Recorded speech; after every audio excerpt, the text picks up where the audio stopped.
본문을 읽으면서 여러분은 어떤 생각을 하셨습니까? 하나님의 백성 이스라엘이 이토록 성적으로 타락했다는 사실로 인해 마음이 아픕니다. 지금 우리 조국에서 일어나는 성적 타락을 가슴에 안고 기도하는 마음으로 말씀을 묵상하시기 바랍니다. 노인의 집에서 마음을 즐겁게 하고 있었던 레위인 일행은 밖에서 일어난 소동으로 인해 큰 두려움에 휩싸이게 되었습니다. 기브온 성읍의 비류들이 노인의 집을 에워싸고 레위인을 내놓으라고 레위인을 상관하겠다고 소동을 부린 것입니다. 상관하다는 말은 동성애를 의미하는 것으로서 남자들이 낯선 남자를 상대로 성적인 욕망을 채우겠다는 것입니다. 기가 막힐 일입니다.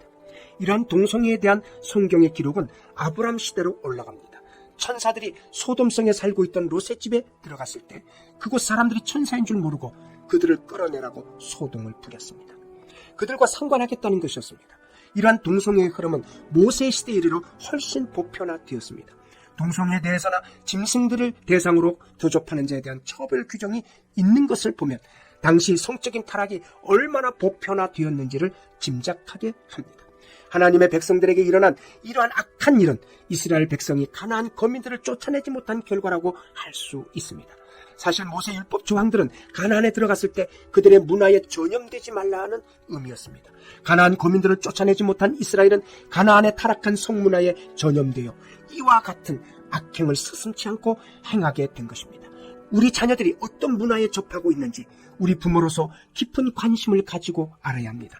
자녀들을 세상 문화로부터 지켜야만 합니다.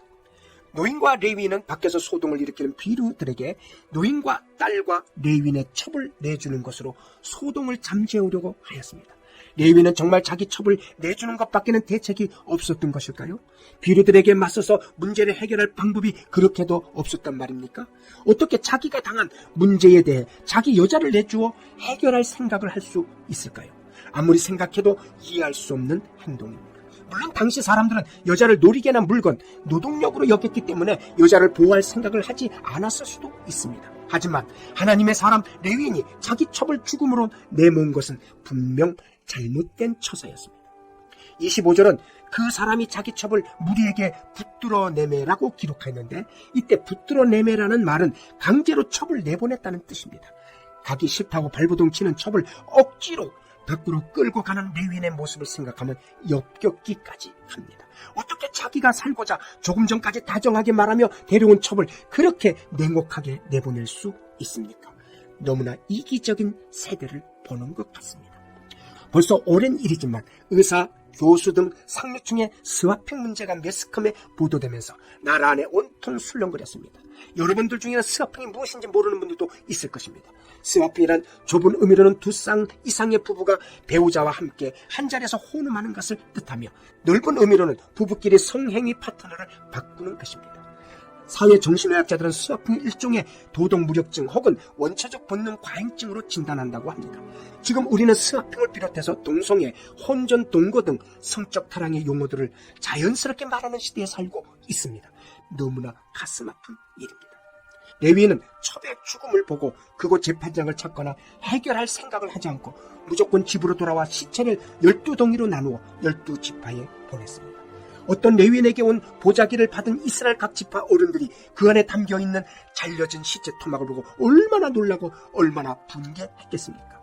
하나님의 사람은 피스메이커가 되어 평화를 만들어가야 합니다. 평화가 없는 세상에 평화로우신 주님을 소개하며 평화를 이루어야 하는 것입니다. 그런데 레위인은 평화를 만든 것이 아니라 온 이스라엘을 전쟁으로 내몰았습니다. 자기의 죄는 회개하지 않은 채 이스라엘의 감정을 자극하여 자신의 감정을 풀려고만 했습니다. 가나안 교우 여러분, 탄식의 시대에 그리스도인들은 성적인 타락이 이날을 덮지 않도록 기도해야 합니다.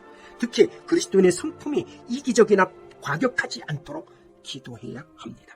온유함으로 이 세상을 이끌어갈 수 있는 성도가 되도록 노력하시고 기도하시기를 주님의 이름으로 축원합니다.